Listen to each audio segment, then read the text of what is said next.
Please welcome the Mayor of Scranton, Paige Cognetta.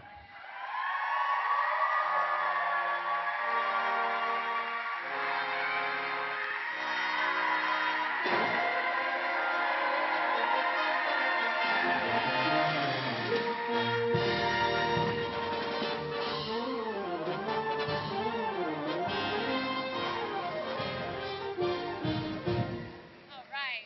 Can we get a big welcome home, Mr. President?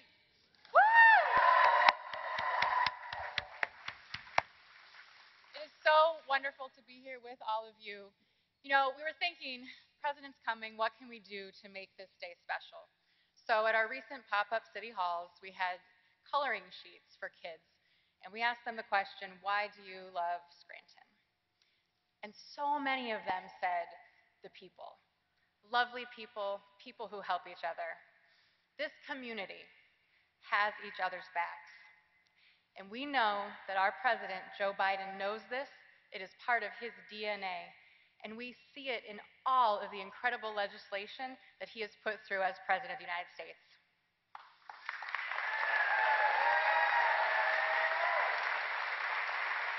Today, we're here to talk about the Bipartisan Safer Communities Act to give us the resources in cities like Scranton and Wilkes-Barre throughout northeastern Pennsylvania and this whole Commonwealth to fight violence, to prevent violence, to interrupt violence, to make our kids safer, to help our schools be safer. And the president knows how important this is because he is from here, because he knows that we have to have each other's backs as a community if we are going to thrive. It is an honor for us to be here today to welcome him home to celebrate this landmark legislation. And I want to introduce someone that I have worked with across the aisle of Luzerne and Lackawanna counties since day one when we took office just 2 years ago. And that's Wilkes-Barre Mayor, Mayor George Brown.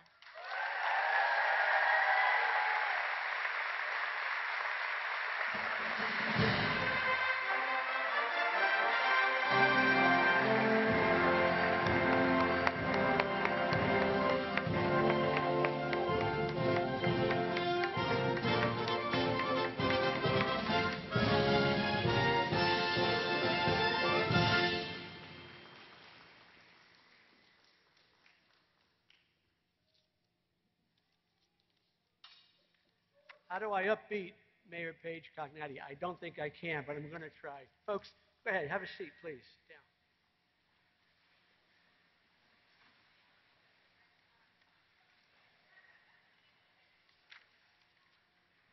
Yes, we're here today, and Joe Biden is here today. And Joe Biden is here for us because he cares about Wilkes-Barre, Luzerne County, and all the residents in the state of Pennsylvania. As mayor, on behalf of the residents of the city of Wilkes-Barre, I'm honored to welcome President Joe Biden. I first met President Biden in his hometown of Scranton last October, and I said, Mr. President, please come to Wilkes-Barre. We have a beautiful city. And guess what? He kept his promise. He's here today.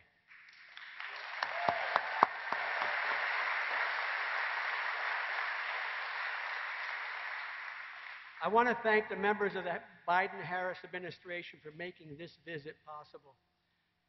I truly believe that President Biden's childhood in northeastern Pennsylvania was the foundation for his history of leadership and rise to commander-in-chief.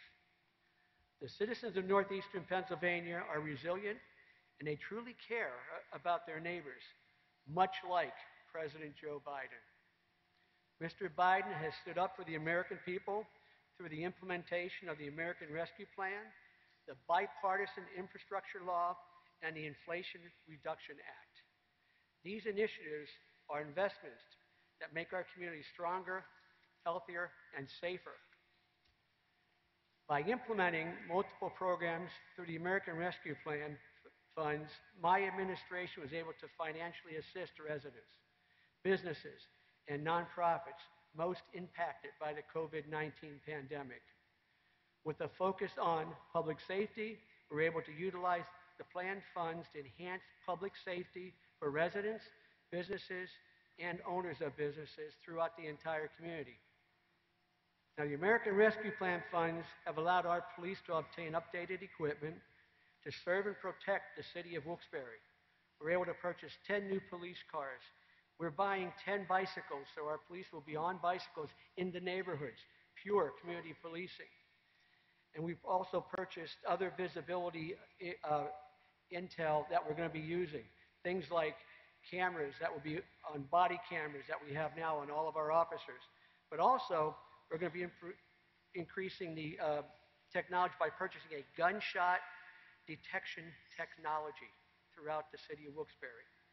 This is all done as a result of President Biden's efforts. We welcome the President's initiatives through the Safer America Plan. We will promote a safer community by ensuring that our police department always has the most updated equipment and training. In closing, I'm appreciative of President Biden's visit to Wilkes-Barre today, and even more so, the long-lasting benefits of the American Rescue Plan and the path towards a safer Wilkes-Barre through his Safer America Plan. Now, it's my honor to introduce to you President Joe Biden.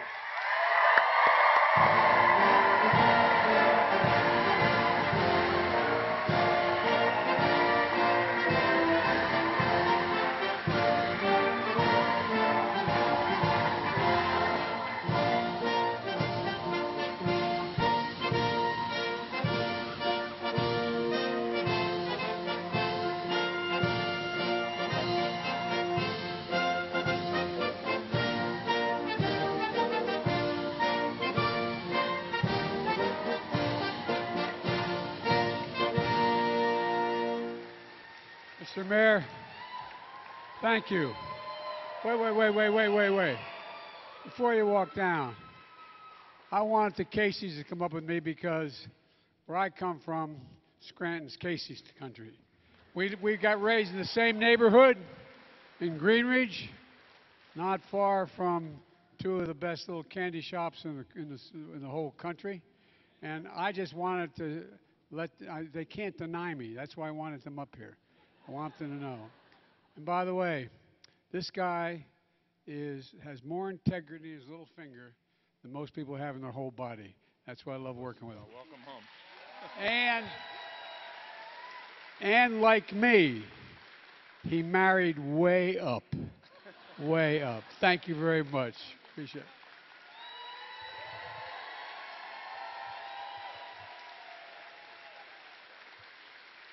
As my mother, Jean Finnegan Biden from Greenridge would say, please excuse my back when I'm speaking. I apologize. And by the way, you know, one of the best things of all being President of the United States is the Marine Band. They're the best in the world.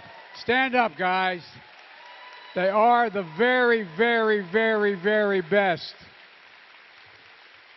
They can not only play, they know how to fight, too. God love you. Thank you for being here. Thank you for being here. Well, thank you very much. Thank you. How are you, baby? How old are you? How old are you? Almost double figures. Well, look, folks, it's great to be here in Wilkes-Barre. I mean that sincerely. Well, thank you. Well, thank you so much. Mayor Brown, thank you for the introduction and the passport into this great city. And Mayor Cognetti, we're almost in heaven. We're almost in Scranton. Almost. Being raised in Scranton, they used to say, you're going down the line. At any rate, you know, and what a leadership lineup you have here in Pennsylvania. I want to thank your outstanding governor, Tom Wolf. Tom and I have been friends a long time. He's truly one of the best governors in the United States of America. Not a joke. Not a joke. And a stand-up guy. A stand-up guy. And Josh Shapiro is a champion for the rule of law as your Attorney General. And he's going to make one hell of a governor. I really mean it. And by the way, he couldn't be here today. We spoke, Lieutenant Governor John Fetterman. When I say he's a powerful voice, I used to be in the old days a pretty good athlete, and if someone was really big and tough, you say I wouldn't screw with him if I had a sledgehammer. Well, I tell you what, Fetterman's a hell of a guy, a powerful voice for working people, and he's going to make a great United States Senator. He's going to make a great United States Senator. And as I said, Bobby Casey is one of my closest friends, one of our great United States Senators. And your Congressman, Matt Cartwright, is the real reason I'm here. I'm in Cartwright country. He knows how to deliver for this district, which is so close to my heart. Look, I especially want to thank all the members of law enforcement that are here, many of whom are behind me, for always being there for us. And we should always be there for them. And by the way, also a group that you need badly, you don't really appreciate till you need them, is the firefighters. The firefighters have been with me my whole career, and let me tell you something. There's an old expression, God made man, then he made a few firefighters, because you got to be crazy to be a firefighter. By the way, please sit down. I'm sorry. Please sit down. I keep forgetting. Thank you. But look, when I ran for president, I said I looked at the world the way I looked at it growing up in Scranton, and that wasn't hyperbole. I meant that. What families wanted was in Scranton when I was growing up with my mom and dad and my grandpa was the basic as it is today.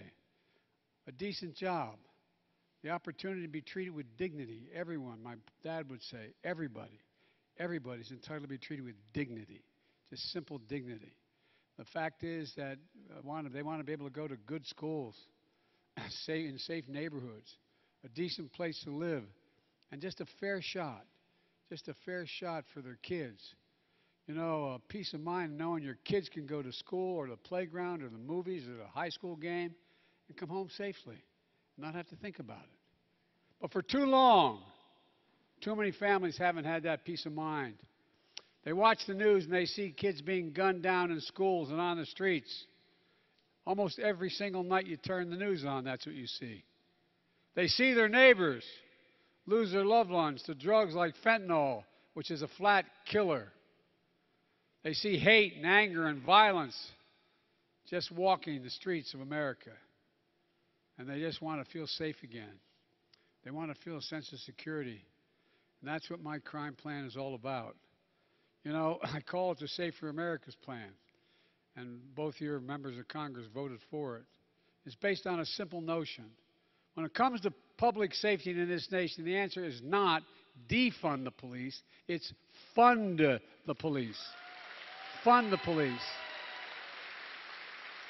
And we expect them to do everything.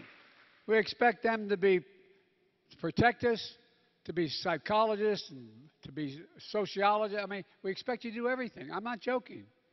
Everything.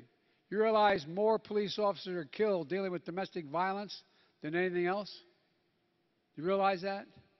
The point is, we ask so much of you. So much of you. I've not met a cop who likes a bad cop. There's bad in everything.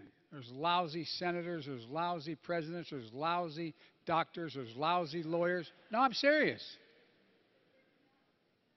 But I don't know any police officer that feels good about the fact that there may be a lousy cop. And I'm tired of not giving the kind of help they need. Folks, look, we're in a situation in this country where we have to give them additional resources they need to get their job done. Matt gets it, Matt Cartwright, and this is not hyperbole. Matt's the chair of the powerful subcommittee that controls the funding for public safety. He knows what it means investing in effective and accountable community policing that builds public trust and strengthens public safety. I'm old enough to remember when cops used to walk the beat in Wilmington and in Scranton because they knew everybody. They knew the kid. They knew if something was trouble. They knew whose house to go and knock on the door and say, "Mom, your son just did." I'm not being facetious. They knew the neighborhoods. As part of the American Rescue Plan, I signed into law last year, which they voted for, we set aside $350 billion, with a B, $billion for state and local governments all across America and urge them to use it like your governor did, to make communities safer. Here in Pennsylvania, Governor Wolf is using $250 million of that money to reduce crime and violence across this state. And Mayor Brown just described how it's helping fund community policing here in Wilkes-Barre. But guess what? Every single Republican member of Congress, every single one in this state, every single one voted against the support for law enforcement. They talk about how much they love it. They voted against the funding. Flat out. Flat out. Every Republican in the House, every Republican in the Senate, every single one. I know we expect so much from our law enforcement officers, so we need to support them. That's why my crime plan to help communities recruit, hire, and train nationwide more than 100,000 additional officers, accountable officers, for community policing. And I mean it. Folks, when it comes to fighting crime, we know it works. Officers on the street who know the neighborhood, not a joke, who know the neighborhood, who know the families they're protecting, who get the training they need to be able to do their jobs well, who work to earn the community's trust. And as we hire more police officers, there should be more training, more help, and more accountability. Without public trust, law enforcement can't do its job serving and protecting all the communities. If I can just interject for a moment, my deceased son, Bo, he was the Attorney General of the state of Delaware. And what he used to do is go down on the east side, what's called the Bucket, highest crime rate in the country. There's a place where I was the only white guy that worked as a lifeguard down in that area, on the east side. And you know you can always tell where the best basketball in the state is and the best basketball in the city is. It's where everybody shows up.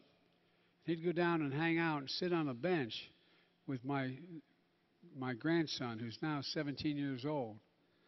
And the police used to be in the car, the local city police.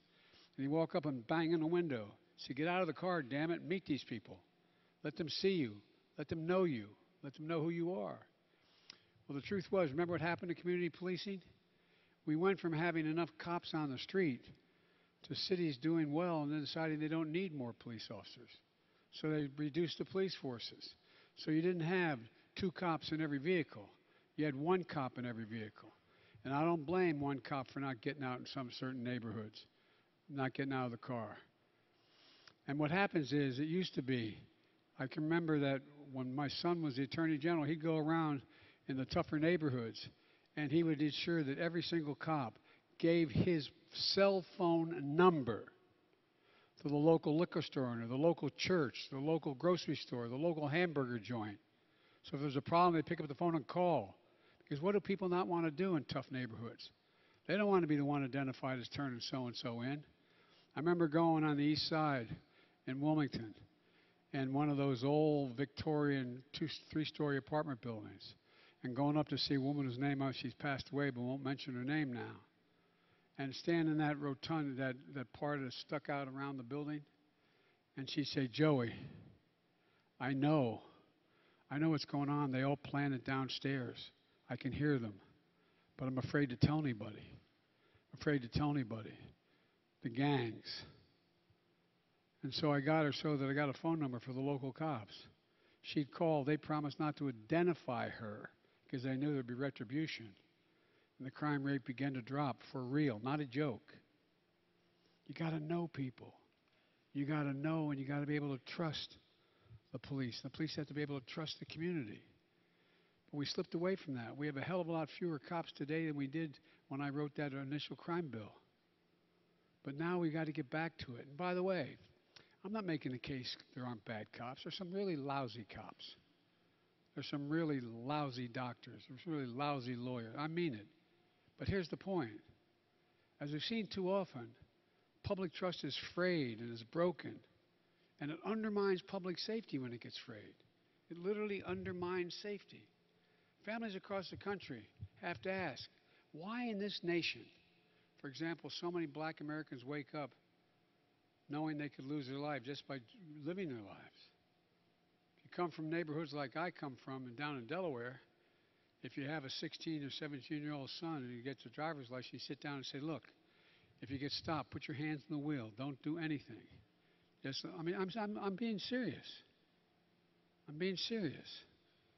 But here's the point. Simply jogging, sleeping on their homes. You know, they made headlines or not, they have a lot of lost souls. Increased trust makes policing more effective, and it strengthens public safety. And the communities, by the way, that want the police more than any other community are the tough, poor communities. Black, white, immigrants. They need the help. They want the help. It's not they don't want it. They want the help. Without that, victims don't call for help. Witnesses don't step forward. Crimes go unsolved. Justice isn't served. I took executive action, which I'm allowed to do as president. I always admired governors can take executive action. But all kidding aside, to make some of these reforms for federal officers, I couldn't do it for state officers. One, no federal officer is allowed to use a chokehold. No federal officer can there's restricted no-knock warrants. We created a national database for officers who have misbehaved and been held accountable so they can't hide. My plan will help make sure that state and local governments adopt these same reforms. And my plan does something else really important. It addresses the opioid epidemic. Notice how many people are dying of opioid overdoses now? And by the way, laced with fentanyl? The Attorney General Shapiro can tell you more about that you never want to know for a fact, for real. He's been such a strong leader on this. But we're going to impose tougher penalties for deadly fentanyl trafficking. That's poisoning communities across this country. This is a key part of the unity agenda I'm announcing that I announced in my State of the Union address. We can do this. We have to do this. We'll make America safer. My plan also takes common sense action to reduce gun violence and violence overall. It builds on the progress we made this summer when I signed into law the Bipartisan Safer Communities Act, the most significant gun safety law we passed in 30 years. It took 30 years.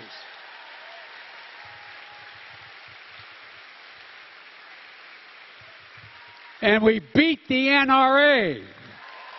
We took them on and we beat the NRA straight up.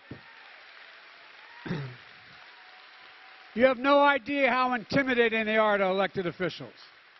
The NRA was against it, which means the vast majority of Republicans in Congress couldn't even stand up and vote for it because they're afraid of the NRA. It's not unusual. Every Democrats, Republicans, senators, they get afraid of certain interest groups. They voted against it. Law enforcement supported it. Faith leaders and teachers supported it. Victims of gun violence and their families supported it. Young people in this country, like the students of this great university, support it. And the NRA and the vast majority of congressional Republicans voted against it, saving lives and keeping America safe. But guess what? We took on the NRA and we're going to take them on again, and we won. And we will win again. But we're not stopping here.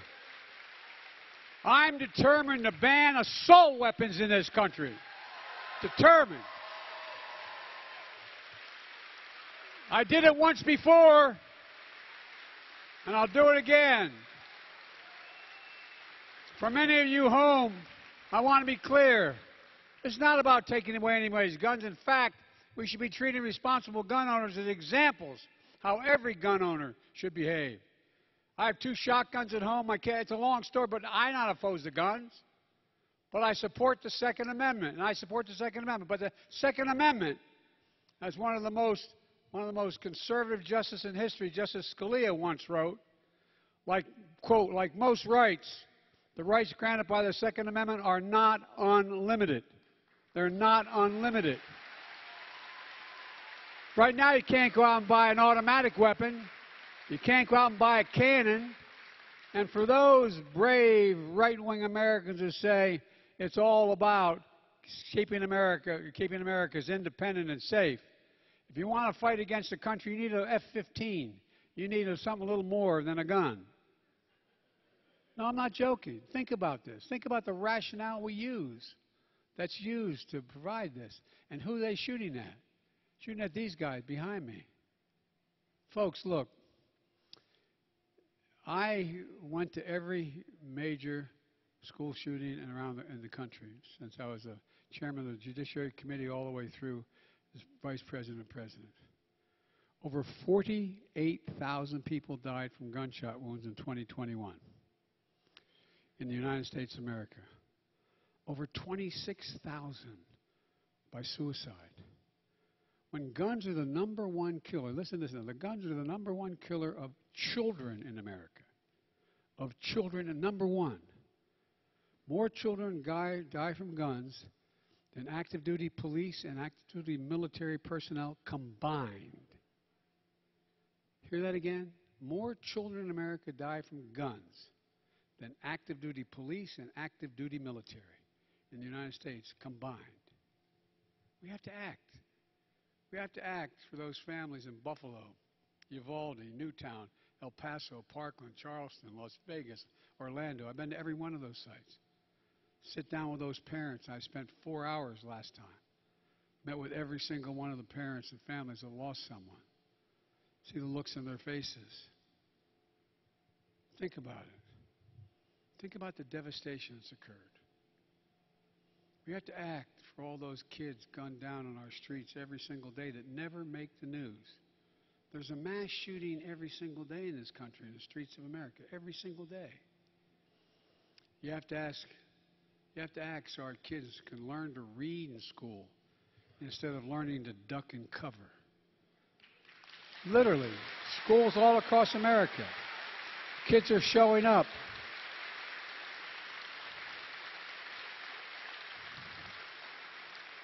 The psychological damage done to our kids, not just COVID, but COVID, what its impact and how it's impacted us. And on top of that, a child going to school, children see this on television.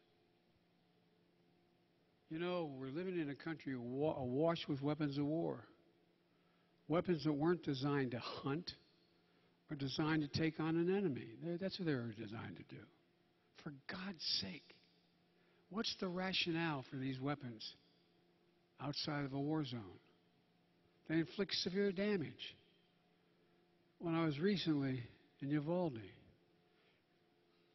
I almost hesitate to say to some of the kids in here, you know what some of the parents had to do? Supply DNA.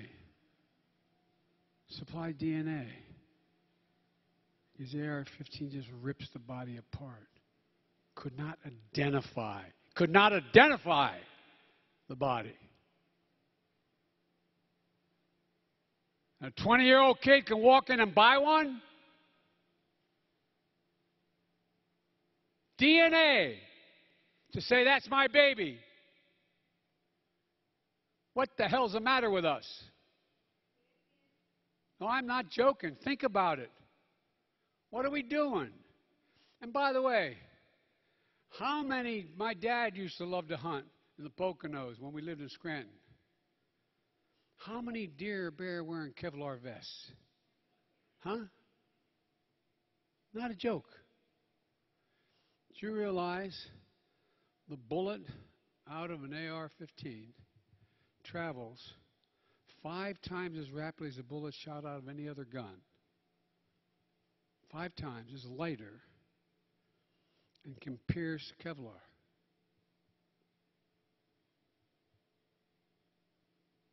Imagine being a parent, not just losing a child, but not being able to physically identify the child or the adult because they've literally been blown apart.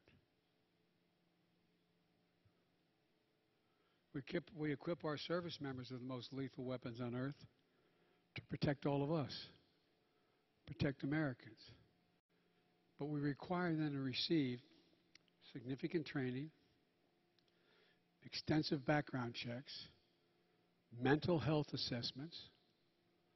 They have to learn how to lock up and store their weapons responsibly or they get kicked out. But we let any stranger, an 18-year-old, walk in, a 20-year-old, and buy an AR-15. That's why back in 1994, I took on the NRA and passed the assault weapons ban. For 10 years, mass shootings were down. 10 years in a row since I passed that legislation in 1994 as a senator. But in 2004, Republicans let that ban expire. What happened? Mass shootings in America tripled. Tripled. It's time to ban these. It's time to ban these weapons. We did it before. We can do it again. Folks,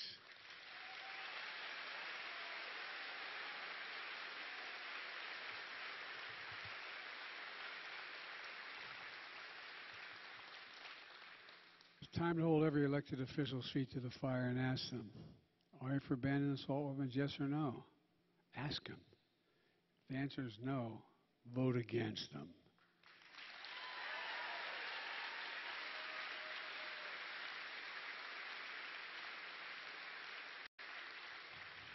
Look, I'm prouder that after 7 years, we finally have a Senate-confirmed Director of Alcohol, Tobacco, and Firearms responsible for fighting gun crimes. For 7 years, the other team would not let us appoint anyone to that job.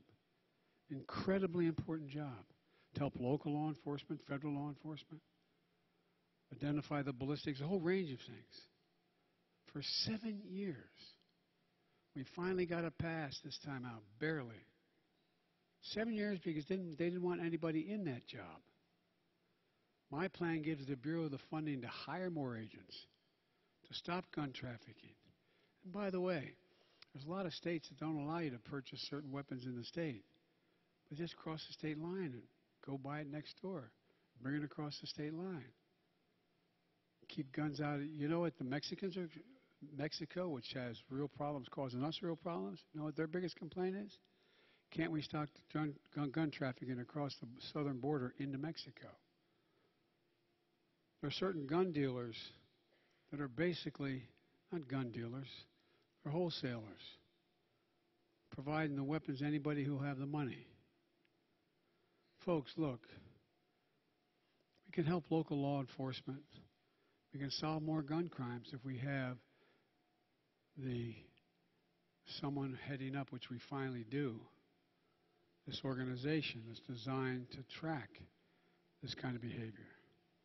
Finally, my plan invests in crime prevention programs that help keep young people from getting in trouble in the first place.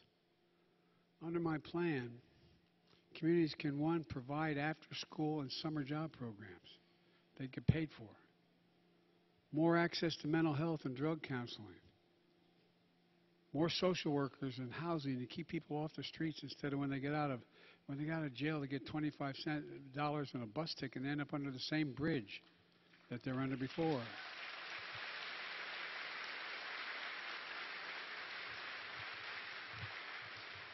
This will help prevent crime, get young people to pick up paychecks instead of a pistol. At the same time, we need to help people getting out of prison successfully re-enter society so they don't get in trouble again. If you served your time, you shouldn't be deprived of being able to, if you've served it, you shouldn't be deprived of being able to get a Pell Grant to go to school. You shouldn't be able to get a degree. What's the best thing you can do? Make them productive. They should get access to good jobs where they can earn a decent living. All these steps will prevent crime, not increase it. Let me close with this. A safer America requires all of us to uphold the rule of law, not the rule of any one party or any one person. Let's be clear. You hear some of my friends in the other team talking about political violence and how it's necessary. Think about this now. Did any of you think, even as old as I am, you've ever been in an election where we talk about it's appropriate to use force, political violence in America? It's never appropriate. Never. Period. Never, never, never. No one should be encouraged to use political violence. None whatsoever. And look, you know, if we're in a situation where, to this day, the MAGA Republicans in Congress defend the mob that stormed the Capitol on January 6th. Defend them. You all saw it.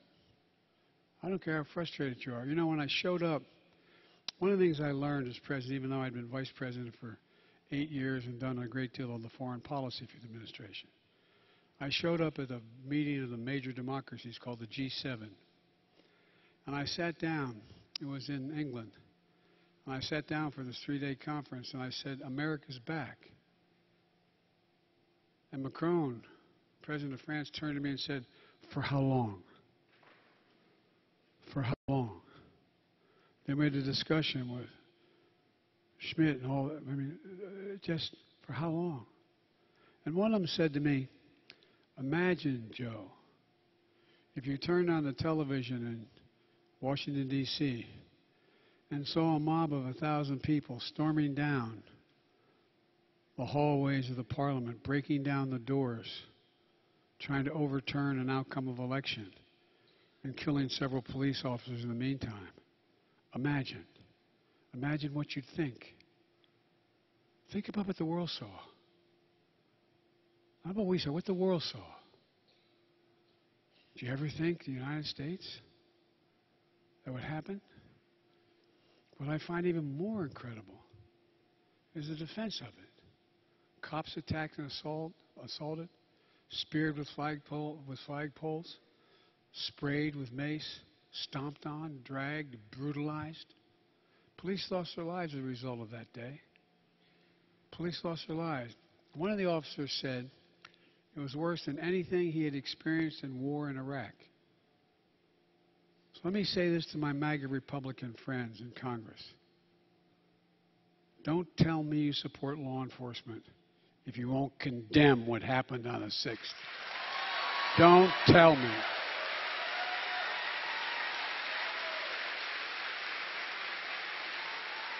Can't do it. For God's sake, whose side are you on? Whose side are you on? Look.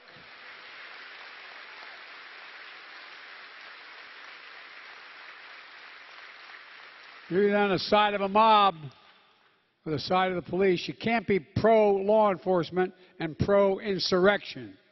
You can't be a party of law and order and call the people who attacked the police on January 6th patriots.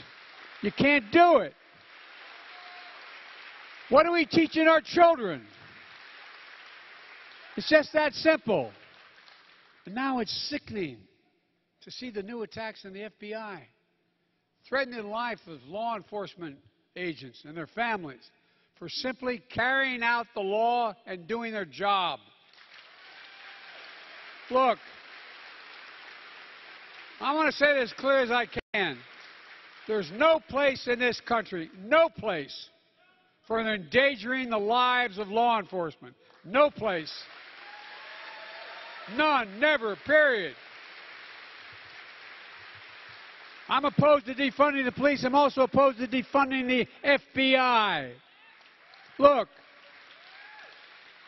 there's no greater responsibility for government than ensuring the safety of our people. Every parent should be able to know when their kid leaves home to go to school or just walk the street, they're going to come home safely. We can do this. We have to do this. We just need to remember who we are.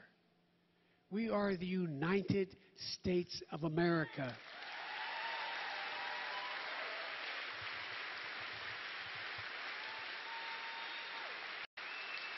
And when we are united, there is not a single thing we cannot do. Not a single thing. I mean it. So, folks, let's remember who in God's name we are. I really mean it. What our values are. What we believe. We the people. That's how our Constitution starts, the Declaration. We the people. It's who we are. And by the way, no one expects politics to be a patty cake. It sometimes gets mean as hell. But the idea, you turn on the television and see senior senators and congressmen saying, if such and such happens, there'll be blood in the street. Where the hell are we? Well, that's all I'm looking for. And folks, do me a favor. Presumptuous of me to say that. But think about doing me a favor. Please, please, elect the Attorney General of the Senate.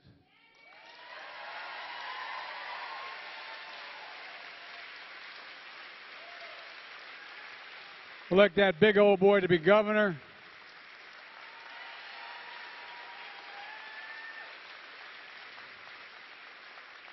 And by the way, there are a lot of really, and I mean this, I'm not being solicitous. Remember what used to be the criticism of Biden when I was running? Biden's too bipartisan. Biden has too many Republican friends.